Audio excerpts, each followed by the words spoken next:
Good morning सभी लोगों को। मैं जैन फिलॉसफी पढ़ाने जा रहा हूँ। उससे पहले कुछ मैंने वीडियो बनाया था जिसको आप लोग सभी लोग देखें। पहले क्या है कि बेसिक फिलॉसफी की पूरी वीडियो है, और ये वीडियो किसके लिए है, हेल्पफुल है। जो यूजीसी नेट की जो दे रहे हैं उनके लिए, जो सीयूटी पीजी दे रहे हैं उनके लिए, ठीक है। जो फिलॉसफी से यूजीसी नेट दे उनके लिए, बौद्ध जैन गांधी से जो जैनिज्म से देंगे उनके लिए, यूपीएससी के जो बच्चे, ओवरऑल मैं हमेशा कहता हूं कि जो भी पढ़ाऊंगा कंप्लीट पढ़ाऊंगा, तो उसी के तौर पे इस वीडियो को शुरू कर रहा हूं। ये कुछ सिंबल हैं जिससे रिलेटेड है, वो आप स्क्रीनशॉट लेके रख सकती हैं, जो आपके एग्जाम में लिखने के काम आएगा। बाकी चीज़ें हम एक्सप्लेन भी करेंगे। जैसे इंट्रोडक्शन देखिए जैनिज्म का, तो हम स्टार्टिंग में ही बताया था कि फिलॉसफी, इंडियन फिलॉसफी है, उसके दो डायमेंशन है, ठीक है। पहले को कहते हैं श्रुति फिलॉसफी और दूसरे को कहते हैं श्रमण फिलॉसफी। तो श्रमण फिलॉसफी में तीन चीजें आती है, जे सी बी। तो हमने चारवाक फिलॉसफी को पढ़ लिया, आज बौद्ध फिलॉसफी की कहेंगे। ये टोटली चीजें कि थ्योरी ऑफ कर्म को मानती है तथा ये लौकिक कर्म को तवज्जो देते हैं। ये सारी चीजें डिफरेंस मैंने बेसिक पिछले वीडियो में बता दिया था। ये इसके बाद आज जैन फिलॉसफी की शुरुआत करते हैं। ध्यान से देखिएगा, एक एक चीज कैसे हम पढ़ेंगे उसका भी मैं बता दूंगा। इंट्रोडक्शन थोड़ा सा देख लीजिए। Introduction, Jainism is the ancient religion that rooted philosophy that teach way of liberation and path of spiritual purity। अपने को प्यूरिटी कैसे किया जाता है, enlightenment through the discipline non violence of law all living creatures. When did Jainism originated, ठीक है, 6 BC के समय पे हुआ था, भगवान लॉर्ड बुद्धा के द्वारा। इसमें 24 तीर्थंकर हैं, और 34 तीर्थंकर कौन कौन है उनके सारे डायमेंशन को हम बात करेंगे। थोड़ा सा देखिए, क्या देखो, हम जैन फिलॉसफी, ये चीज़ें बहुत ज़रूरी है, इसको आप जरूर लिख लीजिएगा। जैन फिलॉसफी को हम कैसे पढ़ाएंगे कि रोड मैप है, ठीक है, रोड मैप है, उसको हमें लिखना है। हम बोलते जाएंगे, आप लिखते जाइएगा शॉर्ट में। पहला क्या क्या, हिस्टोरिकल डेवलपमेंट ऑफ जैनिज्म, ठीक है। हिस्टोरिकल डेवलपमेंट में आपको पूरी की पूरी चीज मिलेगी। पहले इंट्रोडक्शन मिलेगा, काउंसिल मिलेगी, ये सारी चीजें मिलेगी। उसके बाद metaphysical development of Jainism. Third क्या है, इपिस्टिमिनोलॉजिकल डेवलपमेंट ऑफ जैनिज्म। उसके बाद फोर्थ क्या है कि आपको मिलेगा ethical development of Jainism, fourth हो गया। फिफ्थ में क्या मिलेगा कि इन्वायरमेंटल डेवलपमेंट ऑफ जैनिज्म, ठीक है। और लास्ट में मिसलेनियस मिलेगा, जहां आपको कंप्लीट स्टडी मिलेगी, ठीक है। यहाँ पर एक लेक्चर आपको टर्मिनोलॉजी को मिलेगा। यूपीएससी में या सीयूटी, इन सब में टर्मिनोलॉजी बहुत ज़्यादा पूछता है, और 50% लोग टर्मिनोलॉजी में गड़बड़ करते। मैं खुद एक बार यूपीएससी के प्रीलिम्स में, मेरे से मैं पीएचडी हूँ, लेकिन गलती से वो टर्मिनोलॉजी चूक हो गई थी। तो मैं चाहूँगा कि जो मैंने गलतियाँ किया हूँ वो आप गलतियाँ न करें, ठीक है। शुरुआत किया जा रहा है, ठीक है। पहला आता है कि जो जैन धर्म है, उसके जो फाउंडर होते हैं उसको कहा जाता है तीर्थंकर। तो पहला चीज होता है हु इज तीर्थंकर। इसके फाउंडर में 2-3 लोगों का नाम आता है, पहले ऋषभ देव का और दूसरा महावीरा स्वामी का। तो हम इसमें टोटल 24 तीर्थंकर हुए। 24 तीर्थंकर के नाम पढ़ेंगे। सिंबल बहुत ज़्यादा पूछता है, ये सारी चीज़ें हम पढ़ेंगे यार, ठीक है। Tirthankar are the survival spiritual teacher of Jain dharma. Tirthankar in the Sanskrit mean ford makers and also known as Jina, that is the victor. According to the Jain scripture, Tirthankara is the rare individual who conquered the samsara, the cycle of death and rebirth their own made। कि पूरा का पूरा चीजें क्या है कि जैन तीर्थंकर क्या होते हैं। तीर्थंकर वो होते हैं जो जैन धर्म को बताने वाले हैं, वो मोक्ष प्राप्त किए हैं, जिन्होंने अपनी इंद्रियों पर विजय प्राप्त कर लिया है, उसे जितेंद्रिय कहते हैं। अब यहाँ पर देख लेते हैं, पहला क्या है कि नेम ऑफ तीर्थंकरा, उसके बाद सिंबल हो गया, उनका संबंध किस चीज से है उसे। पहला क्या है, लॉर्ड ऋषभ, यानी भगवान ऋषभ थे, तो उनका संबंध कैसे, ऑक्स से है। ये चीज याद रखना, ये नहीं भी याद रहता है तो ये और ये आपको याद रखना है। भगवान अजीतनाथ का संबंध हाथी से है, संभवनाथ का हॉर्स से है, ठीक है, अभिनंदन नाथ का मंकी से है, सुमितनाथ का गुज से है, ठीक है, पदम पद्म प्रभा का क्या है, लोटस से है, ठीक है, ये सिंबल याद रखना था। सुपार्श्वनाथ का क्या है, स्वास्तिक है, जो सिंबल जैन धर्म में आता है। चंद्रप्रभा का क्या है, मून है, ठीक है। सुविधिनाथ या पशुपतनाथ का क्या है, कर्मक्ष है, ठीक है। शीतलनाथ का क्या है, श्रीवस्त, ठीक है। उसके बाद श्रेयांश राम का राइनोस है। उसके बाद वसुप्रिय का बुफैलो, ठीक है। विमलनाथ का क्या है, वो, ठीक है। अनंतनाथ का क्या है, बियर। ये सब याद रखने की जरूरत, ठीक है।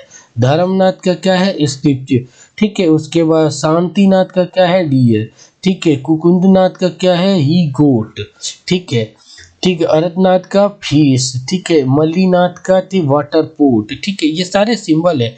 जैसे नेमीनाथ का क्या है, ब्लू लोटस, ठीक है, ठीक है। पार्श्वनाथ का क्या है, ये, और महावीर का क्या है, उसके बाद लायन। तो हमें इसमें किनको किनको मेन याद रखना है, मेन इम्पोर्टेंट कौन कौन से हैं, ठीक है, एग्जाम के लिए।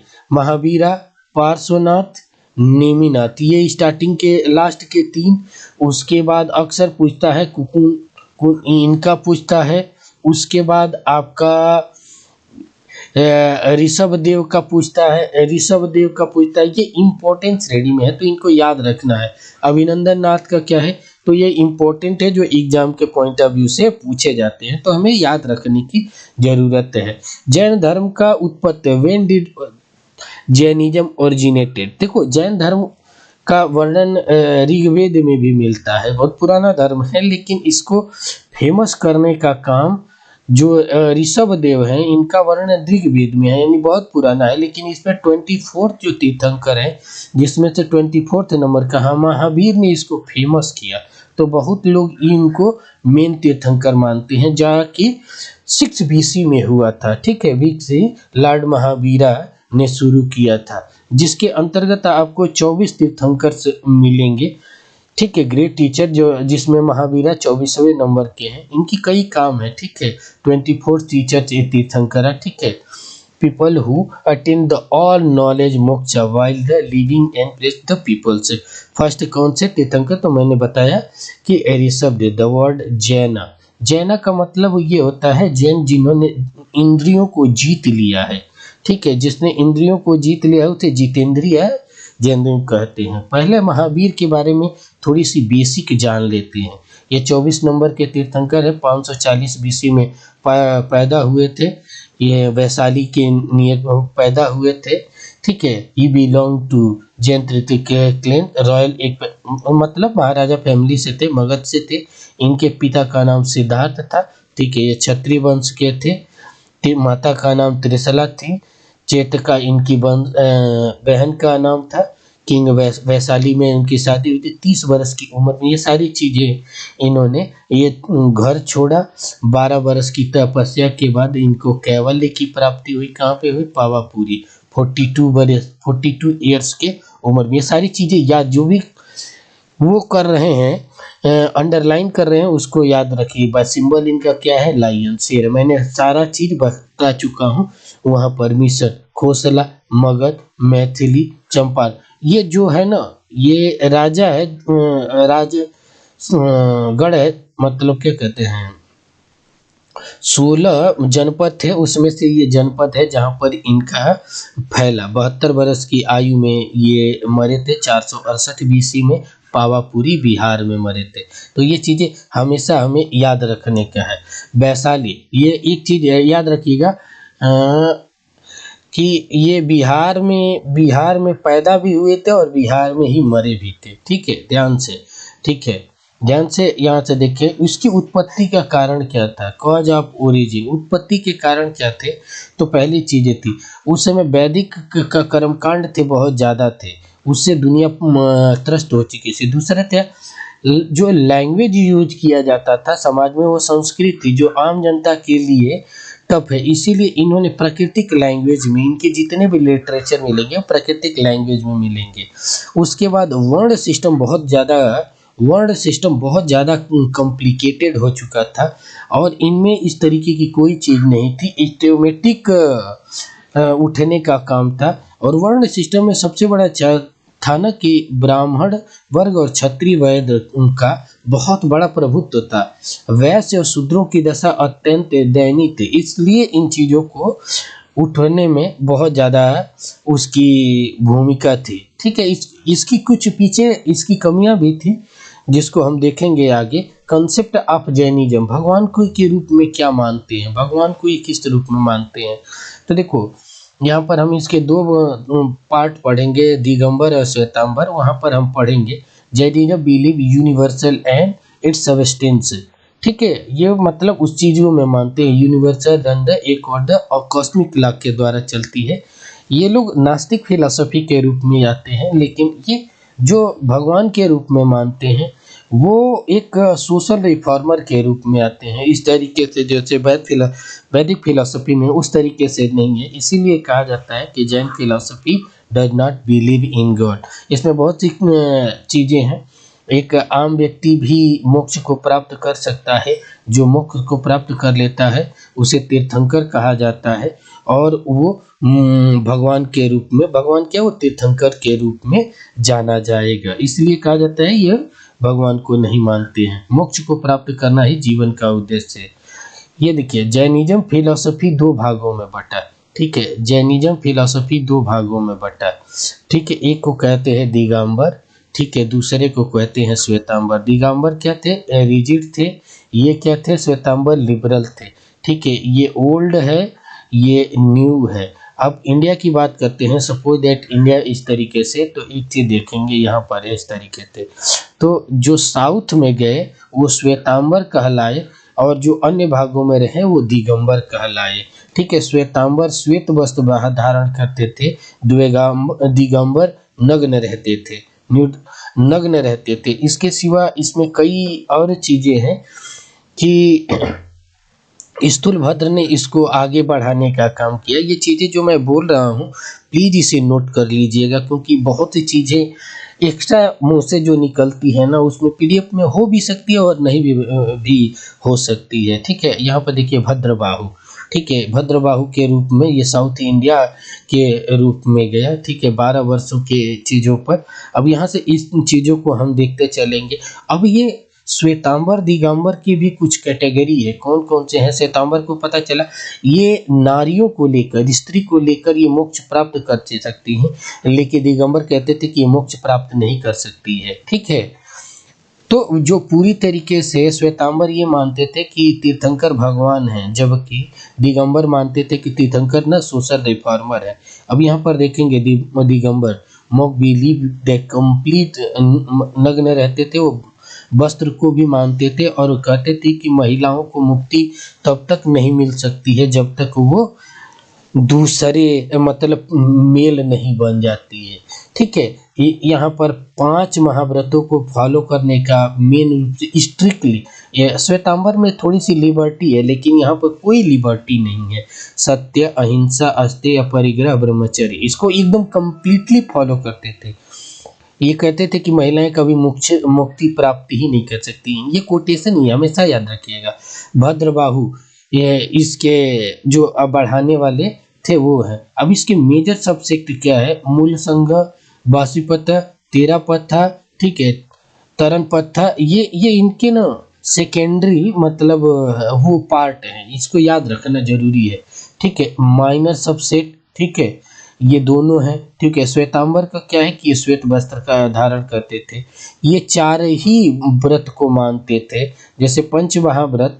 देखो एक चीज बताते हैं, एक हो गया पार्श्वनाथ और दूसरा हो गया श्रेयांसनाथ। तो श्रेयांसनाथ महावीर, महावीर ने 5वें महाव्रत को दिया और नग्न रहने वाली चीजें थी, जबकि 4 महाव्रत ब्रह्मचर्य को महावीर स्वामी ने दिया।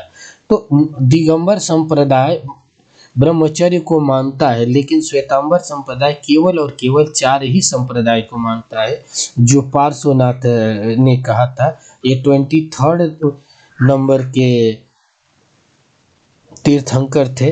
ये इसके सबसेक्रेटरी जो है वो उनका भी नाम याद रखना है। और श्वेतांबर मानते थे कि बौद्धों मतलब महिलाओं को भी मुक्ति मिल सकती है, इस तरीके की चीजें नहीं है, और कपड़े बंधन का काम नहीं करते थे।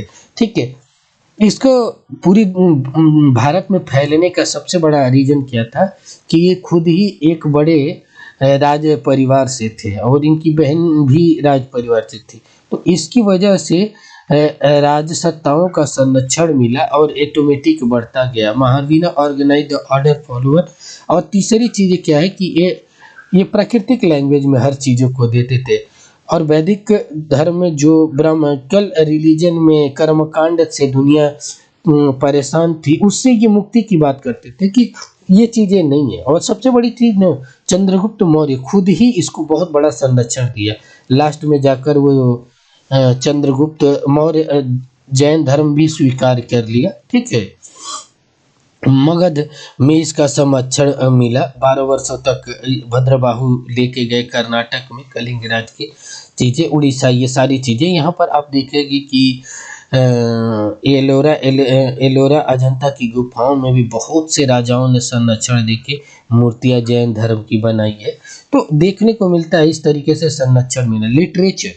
लिटरेचर में पहले ही बता देता हूँ, जैन लिटरेचर क्या थे, प्राकृतिक लैंग्वेज में थे। ठीक है, जिसमें से आगम उपागम सारे थे, 12 थे।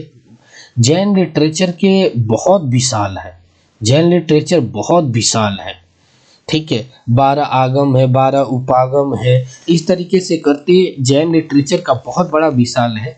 ठीक है, इसमें से कुछ लिटरेचर स्टार्टिंग के जो लिटरेचर है वो सामान्यतः केवल और प्राकृतिक लैंग्वेज में थे, लेकिन बाद के जो लिटरेचर हुए वो अन्य लैंग्वेज में भी हुए, संस्कृत में भी हुए। ठीक है, इसमें से कुछ ना मैं टर्म वो चीज़ें बोल देता हूँ, उसको लिख लीजिएगा जो बहुत इम्पोर्टेंट है। ठीक है, तो पहला तत्वार्थ सूत्र ये सारा का सारा चीज़ें हैं जैन लिटरेचर का। ठीक है, गुफाओं में एलोरा, बहुत मैंने अभी बता रहा था कि एलोरा गुफाएं कब बनी थी, महाराष्ट्र में। ठीक है, मंगीटू के महाराष्ट्र में है। ठीक है, गजपत के महाराष्ट्र में, ये उदयगिरी उड़ीसा में है, हम्पी गुफा उड़ीसा में है। ये पूरा का पूरा गुफाओं में है, जहाँ पर इसके स्क्रिप्चर देखने को मिलते हैं, आर्किटेक्चर देखने को मिलते हैं। और दूसरी चीज़ जैन काउंसलिंग, ये अक्सर पूछता है यूपीएससी या अन्य चीज़ों में, आप बौद्ध जैन गांधी से देंगे तो वहाँ पर भी ये पूछता है। पहली हुई थी पाटलिपुत्रा में 3rd BC में। ठीक है, स्थूलभद्रा के में। और दूसरी काउंसिल हुई थी बल्लभी में 512 AD में। ठीक है, ये चीज़ें हमेशा याद रखना। जहाँ पर काम किया हुआ था, फाइनली 12 आगम और 12 उपागमों का संरक्षण हुआ था। ठीक है, यही इसी में ये 2 भागों में बटा था, शायद दिगंबर और श्वेतांबर। ये चीज़ें हमेशा हमें याद रखना है। कुछ लिटरेचर थे उनको याद रखना। पहला चीज तत्वार्थ सूत्र। ठीक है, तत्वार्थ से उमावस्ती, इसको याद रखना है। न्यायावतार सूत्र, सिद्धसेन दिवाकर, षडदर्शन विचार। ठीक है, मेरुतंग, द्रव्य संग्रह, नेमी चंद्र, हृदय संग्रह, नेमी चंद्र, स्याद मंजरी, मल्लेसी। ये सबको को ना, ये इम्पोर्टेंट है, जिनको याद रखना बहुत बहुत जरूरी है। ठीक है, आगे की चीजें हम देखते चलेंगे। काउंसिल हम पढ़ लिए, ये बौद्ध धर्म से कैसे डिफरेंट है। ठीक है, देखो पहली चीज क्या है कि देखो सिमिलरिटी भी है कि ये दोनों एग्जिस्टेंस ऑफ गॉड को एक्सेप्ट नहीं कर। देखो ये क्या है, Jainism recognise existence of God, but Buddhism नहीं मानता है। ठीक है, ये आत्मा को जीव के रूप में मानता है, लेकिन बौद्धिज्म नहीं मानता है। ठीक है, नॉट कंसर्न वर्ण सिस्टम। ठीक है, ये वर्ण सिस्टम को पूरी तरीके से वो नहीं मानता, ये भी नहीं मानता, तब आगे चीज़ों को वो हो से ये आत्मा को जीव के रूप में मानता है, जबकि बौद्ध फिलॉसफी आत्मा को मानती ही नहीं है, क्षणिक मानती है। ठीक है, पुनर्जन्म में ये विश्वास नहीं करता है, लेकिन बौद्ध धर्म करती है। ठीक है, ये मध्यम मार्ग को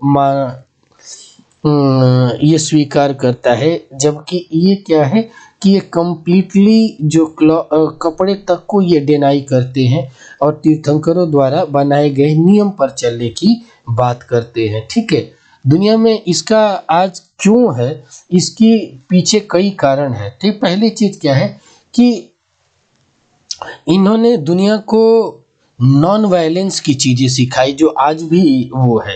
दूसरा क्या है, reform of world order, world system को इन्होंने रिफॉर्म किया उसके लिए।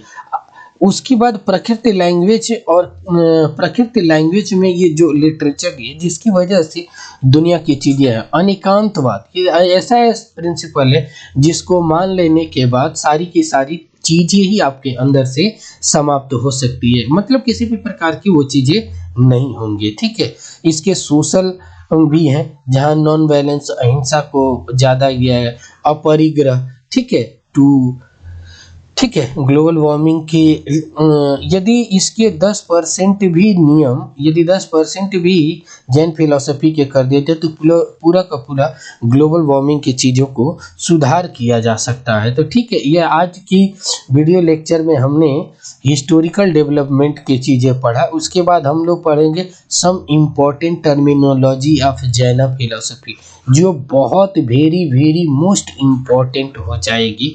ठीक है, क्योंकि ये बहुत ही जानना जरूरी है।